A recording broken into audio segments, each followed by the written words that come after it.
Igbo bụ Igbo ekene m ụnụ. Aka m bụkwa Maazị Chukwu ji oke mmadụ abụrụ Chukwu. Nwee na-asị nke onye chiri ya zelụ.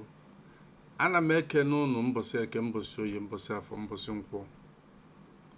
Nwee na-asị onye afọ tata ka afọ echi. Maka na anyị adịghị echi na echi ahụ agwụ agwụ. Tata bụ oge nke mbọsị ndị mbụ na ndị egede.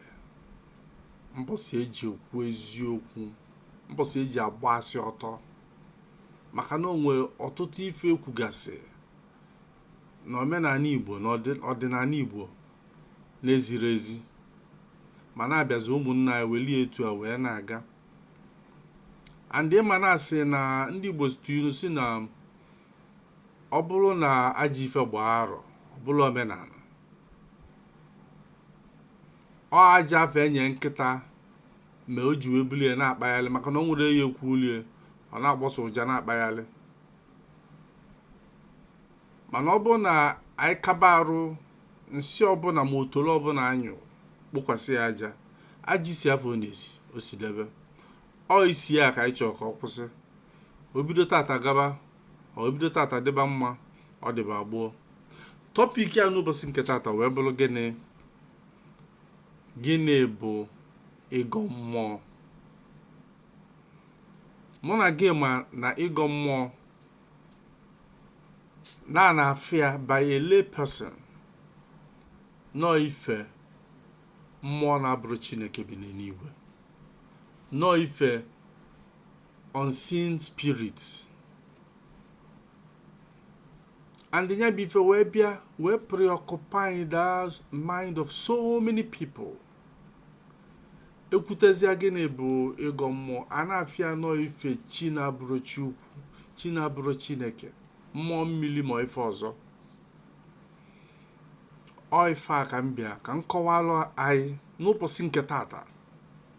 N'eziokwu eziokwu, ịgọ mmụọ ọ nwụrụ mgbe o ji wee bụrụ ife mmụọ ọzọ na-abụrụ Chineke, Chukwu okike abịa m. Nkọwa nke m wee bido.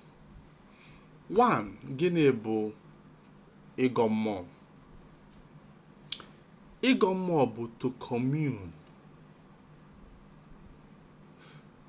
to share your deep thoughts, feelings with someone, especially on a spiritual level. Iwe de bi nso bụrụ gịnị? To commune with your God, to share your feelings, to share your thoughts with your God in a spiritual level. Ụmụnne, kedu ka ife a si wee yie ife mmụọ ọzọ? Ọ ife nke fa na-akpọ alụsị bụ alụkwụsị. O nwere mgbe o ji wee bụrụ ife oyi. Ị na-anya n'afa ndị Igbo na-aba ụmụfa before the advent of Christianity, before the advent of the missionaries, enwe afa a na-akpọ Chukwu ji oke, afa mụnwa na-aza Chibuikem, Chimamanda. Before the advent of Christianity, afa anyị na-abụ ụmụ anyị gasị gosi na anyị recognize, appreciate the supremacy of God. Appreciate, recognize, acknowledge the power of God, the ultimate God. Ọ bụrụ ụmụ mpịampịa chi, ọ bụrụ etu aka ọ dị n'ọdịnala. Kedu ka m esi wee nyesizia ụmụ m ọmalịcha afa Chibuikem, Chukwu ji oke na ife ndị ọzọ, mbịakwazịa hapụ chi nye all these attributes na-efe mpịampịa mmụọ? Ọ kwesịrị ịdị etu a, and ọ bụrụ etu a ka ọ dị. N'omenala Igbo, n'ọdịnala Igbo, ife bụ ịgọ mmụọ bụ commune. To commune means to share your thoughts, your feelings with someone, especially on a spiritual level. Ọ bụrụ na achọ ịpractice ịdị more practical, mgbe onye ọdịnala ma ife ọ na-eme na-aga ọjị, gee ya ntị ọfụma. The first thing ọ ga-ekwu ma o jide ọjị, o jide nzu, bụ Chukwu okike abịama bịa tọọ ọjị, Chukwu bịa ma nzu. Ọ ife aka na-akpọ to commune. First appreciation and acknowledgement ọ ga-eme bụ to acknowledge God, Chukwu. O kwusizie ife a, o wee kpọkuo Chinyanwa bụ chi bụ the guiding angel, Chukwu a assigned to him to guide him on his earthly mission.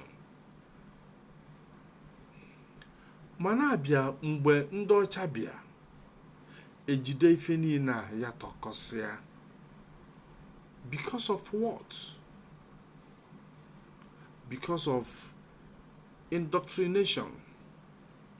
Eme ndebe anyị ka aghọta na ife ọbụla etu ọbụla esi wee kụzie elu fanya, ha si otu a bulie donye n'isi fa, bulie na akpa. They should not question anything, and which is not proper.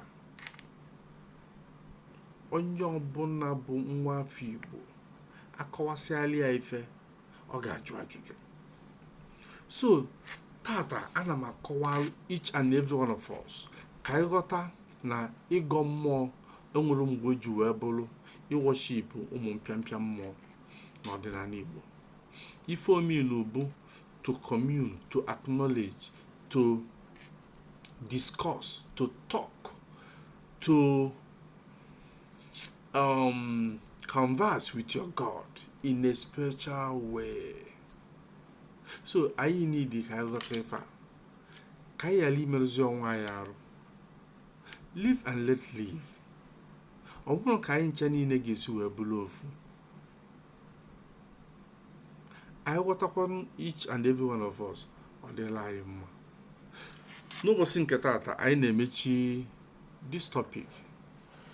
Onwe ihe inidizi ịghọta, ije na our comment section jụọ ajụjụ. Ọ bụrụ na ife anyị na-eme na-amasị gị, ijekwanụ na iru akwụkwọ anyị a, mee ife a na-akpọ subscribe and share. Ana m ekene unu wee na-asị ka ọ dịrị unu mma, dịrị nwoke mma, dịrị nwaanyị mma. Onye bili ibe ya bilu. Onye si na ibi ya ma mbi, ọcha n'ụzọ ka ibie wee nọrọ. Ọkwa etu aka ọ dị. Ekene m unu n'ụbọchị nke tata. Ndewo.